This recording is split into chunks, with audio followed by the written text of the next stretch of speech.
Hi, my name is Tamika Caston-Miller, and this is Pose Breakdown. Today, the pose that we are going to be breaking down is fish pose. I love fish pose because it is done so often in so many different ways. And actually, it goes by several different names as well. So you could be doing fish and you don't even know you're doing fish. Fish is also Matsyasana in Sanskrit, and it is heart bench in yin. So we are going to break down this pose. Let's see what we do.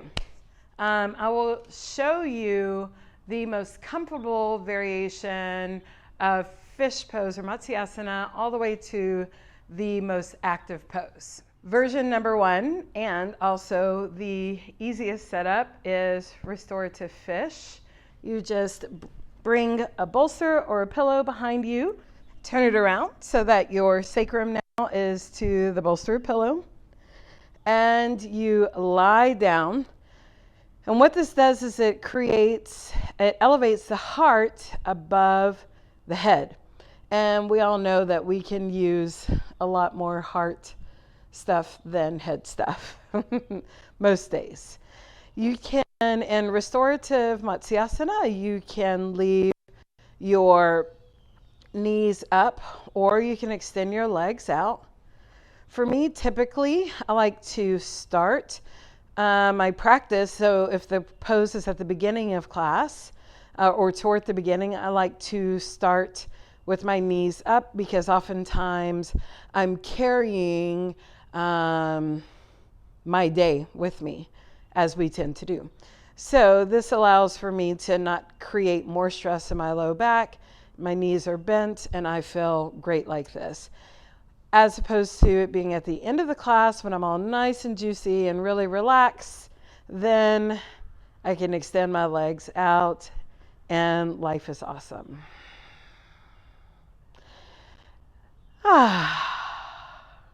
Also, it's very possible that you can also do supported fish in a yin class using this exact same setup. Arms are out, heart is lifted, breath is able to fully inhabit the lungs and the front of the body.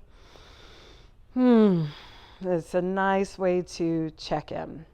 Option number 2 is very similar, but it theoretically is more restorative, but it takes a little more work to get there. So instead of having the bolster going vertically or the length of your mat, you will actually bisect your mat instead. You have the bolster parallel to the top of the mat, and then you will have your blankets in your Tadasana fold it in half Tadasana, and then fold it again so that you have the pillow or pranayama fold. And when we do it like that, we want to leave some room for our shoulders and arms. The bolster or pillow is going to be under your heart, just like it was before, but now there's room for your shoulders and for your arms. As you can see, this is definitely more of a back bend because the back is curving over the whole bolster, but it is also really nice and juicy because I have the little pillow under my head. This can also be done, again, with both knees bent, if that seems like a lot on your low back. So anyone who's had L4 or L5 issues, we want to work with our body and not against it.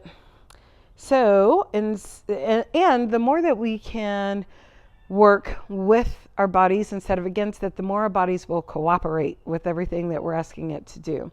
So leaving legs bent, knees bent actually is really, really nice at any given time, and leaving them long oftentimes feels super awesome after a wonderful and effective restorative class. In this pose, you can also visualize heart energy, the opening of your heart chakra with a beautiful green light right here centered at your heart. And if you don't believe in any of that, you can just feel awesome and opening. Option number 3 is the yin variation of this pose. I've already mentioned that you can use option number 1 in a yin class, particularly at the end or at the beginning, to integrate either the being on your mat to integrate and ground yourself into being in the class, or to integrate being your whole practice at the end of class right before Shavasana.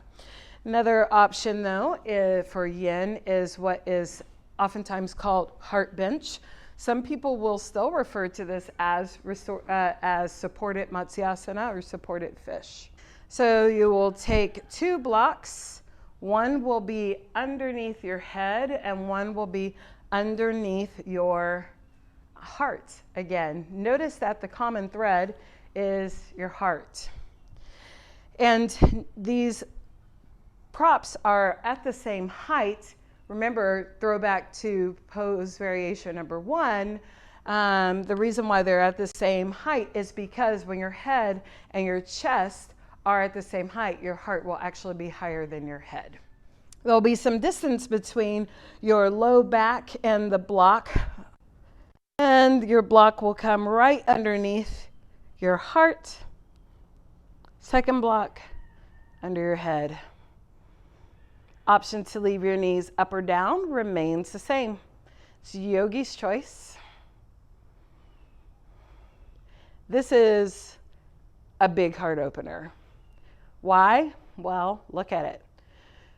There's not a lot of comfort coming from the block or being offered from the block. In fact, this pose or this variation, you're actually eliciting the response of the compression that's being created between your back and the block. And you're eliciting this response because what we learn in yin is that when we sit with discomfort, discomfort goes away. Or even if it doesn't go away, we just change our relationship with discomfort. So I am here right now, and of course, again, I can extend my legs long. Some people bring in a butterfly variation. I call this butterfly fish. And oftentimes this is a lot. So you can always start off with your head higher, but it really isn't fish at that point. This is really Supta Baddha Konasana or reclined bound angle. And it can very quickly change into fish. Like a lot of things, poses change from one thing to the next. So you could be here if you wanted, but know that you're not really in fish at this point. And of course, you can also be here, closer to fish. And then after a minute or two, oftentimes in a yin class, I'll teach a fish series. So we'll start on the higher level and then we'll come here, or we'll start here. Stay for a minute or two. And then come down even lower. With this variation, we now have heart opening and throat opening. This is also connecting now to third eye chakra. I love doing heart and throat chakra opening poses because all too often we're not speaking our truth. We're trying to be nice instead of being kind and honest. And so satya or truthfulness becomes an issue for people, especially people in the public sector or teachers, parents, spouses, pretty much anyone who deals with other people at any given time. Satya can become a problem or truth. So this way, when we're opening the throat chakra, which is really uncomfortable for a lot of people, this actually gives the opportunity to tap into that discomfort so that we can be more truthful. And then, of course, the very last option for this is to remove the block completely and completely open. And now is also a time in which I can look beyond the block and be like, oh, the trees are so green because I'm practicing outside. But of course, closing one's eyes here is very helpful. Whenever I do this, I don't do it for that long because obviously that's a big opening. So it's a lot for people. So here is where I'll stay for mostly a minute in the big throat opener. And that is how you can open to fish in yin. One other variation I forgot to tell you about, or almost forgot to tell you about. You can also turn this block this way, which a lot of teachers will teach so that you're actually feeling the blocks in between the shoulder blades.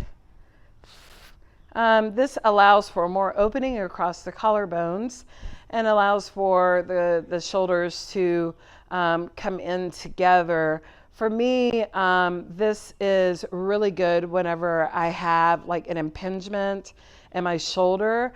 I prefer to do it this way. However, I don't get that discomfort of opening this way along the backside of my body. And so it becomes less about, I don't know. You can try it out for yourself. I do know for sure that there aren't a lot of yin teachers who are going to say, do it this way or get out of my class. I think when they call heart bench, you're going to be able to set it up the way you want. So I will say this though, when you do set it up this way and it's between the shoulder blades, I would recommend that you put the block under your head on the higher height. Coming here just becomes a little awkward, but you can do it. No one's saying you can't do it. And there's a little bit of scrunching up going on at the top of my shoulder blades whenever I do this. So I don't call this pose this way. So we have talked about so far 2 restorative variations, 3 yin variations. So then what could possibly be in addition to that? A little bit more of an active variation of fish pose is actually also still found in yin classes. And this is when you'll bring a bolster underneath your upper torso and just allow for the head to be on the mat, opening your throat. So you're doing the entire opening action by just adjusting your head. Obviously, this is a much kinder and a back bend, a smaller back bend than the ones that we were doing earlier. The other 2, or the previous 2, were really focusing on creating that compression in the backside. Whereas this is a lot nicer. It's very comfortable. There's nothing like wedged into you. So this is also an option, and this can of course be a trainer for the other variations that we're doing. Knees out and Baddha Konasana, knees up, or legs out are all options. So what happens when you are in an active asana or a yang class and you come into the back bend on your own? So you're creating the back bend just with the, this is one variation, there are 2. So you're creating the back bend on your own. So it is not very often that I do fish in an active asana class.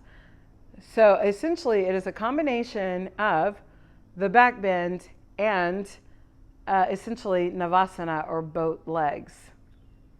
So we haven't done this for a while, so we are going to see how this goes. And if I can't do it, I'm going to grab a picture and drop it in of someone doing it. Arms lifted, legs lifted.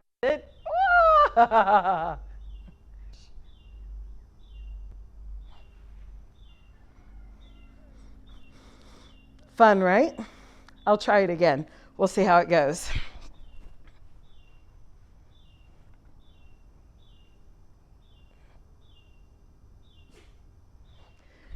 And this, my friends, is why Instagram yogis take videos and then take a picture, and that's what they post.